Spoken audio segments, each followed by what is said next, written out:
इसमें कोई आपत्ति नहीं है। गृहस्थ आश्रम तो और भी पवित्र और पावन है। यदि कोई गृहस्थी गृहस्थ में रह करके भगवान की शुद्ध भक्ति करता है तो निश्चित रूप से इस धराधाम पर वह दिव्य विभूति है, दिव्य आत्मा है। और ऐसे भक्त के संसर्ग में आने से दोष मुक्त हो जाता है व्यक्ति।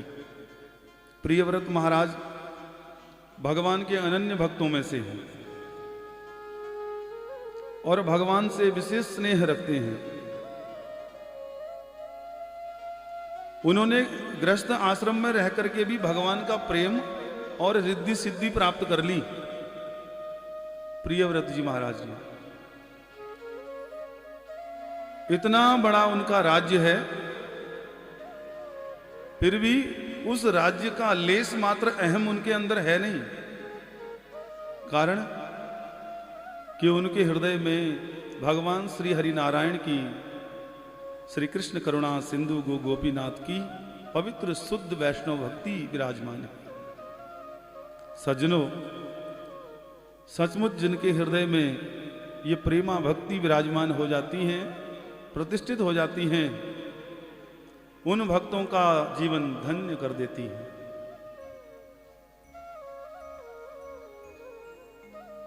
ज्ञान और वैराग्य से भरे हुए वह भक्त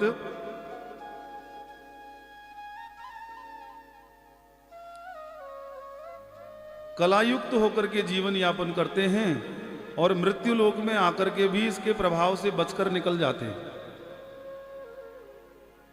युक्ति के द्वारा, ज्ञानमय युक्ति के द्वारा। इसलिए मनुष्य को चाहिए कि वो अपना आंतरिक तेज बढ़ाने के लिए, अपनी आत्मशक्ति को ऊर्जावान बनाने के लिए श्री हरि नारायण भगवान श्री कृष्ण करुणा सिंधु का ही ध्यान सुमिरन करे,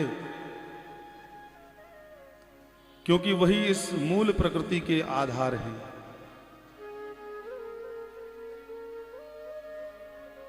और देखिए, भक्ति का प्रताप ऐसा प्रियव्रत जी के मन मस्तिष्क पर छा गया।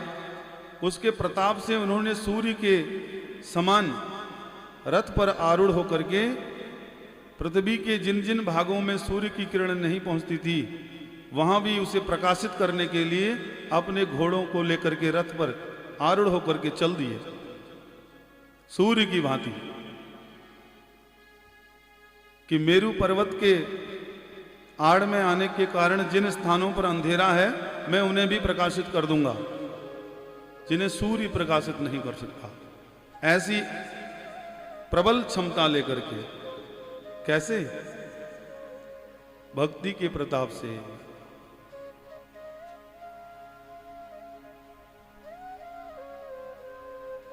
भक्त भक्ति भगवंत गुरु चतुर नाम बपु एक, इनके पद बंदन किए नासत विघन अनेक। भगवान के भक्त, भगवान की भक्ति, श्री गुरु महाराज और आराध्य देव भगवान एक जैसे होते हैं, एक रस हो जाते हैं ना। भगवान हरि नारायण, उनकी ही परम ऊर्जा से विकसित गुरु महाराज, उनके ही आभा मंडल में सम्मिलित श्री महाराज गुरु महाराज, उनकी ही कृपा से भक्ति में आरूढ़ होने वाला भक्त और उसके हृदय में रहने वाली भक्ति, इन चारों का प्रभाव एक जैसा हो जाता है जब यह वैष्णव परंपरा से, शुद्ध भाव से, हृदय के शुद्ध भाव से भगवान की भक्ति में लग जाते हैं। तब नहीं तो संसार में मोह व्याप्त है, वो जीव को अपने पंजों में दबोच लेता है।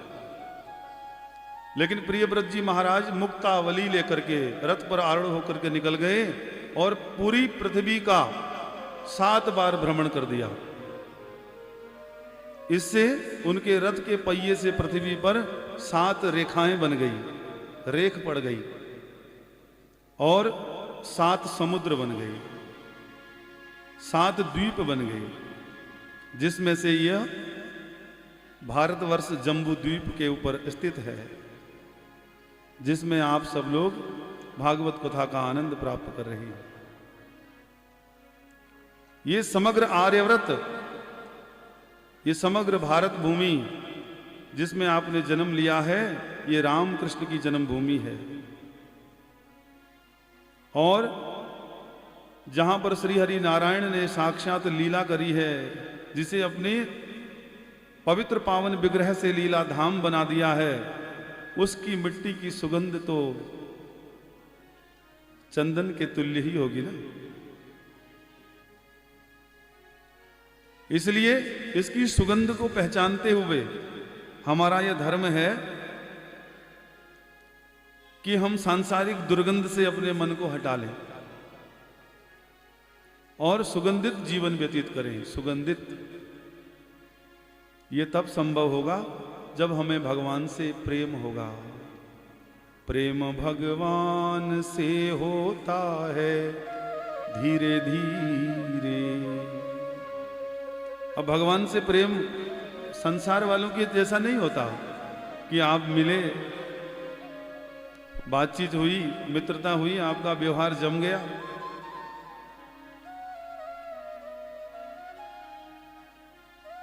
हमें आपका व्यवहार जम गया, मित्रता हो गई, आपको हमारा व्यवहार जम गया, मित्रता हो गई।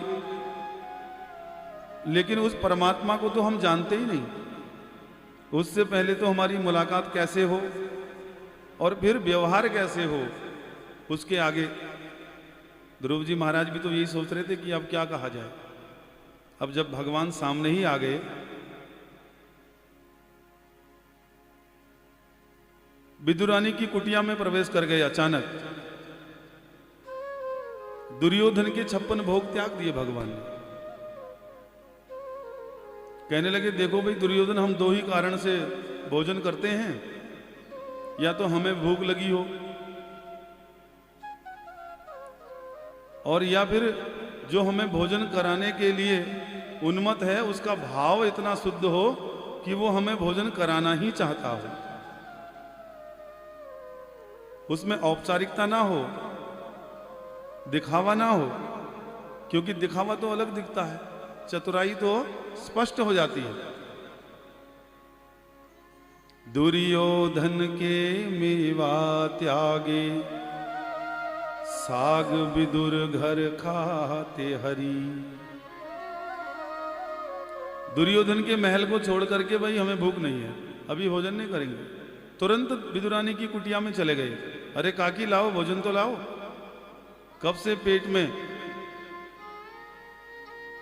बिना खाए जलन हो रही है, जल्दी लेके आओ, जो है सो ले आओ, इंतजार नहीं होता।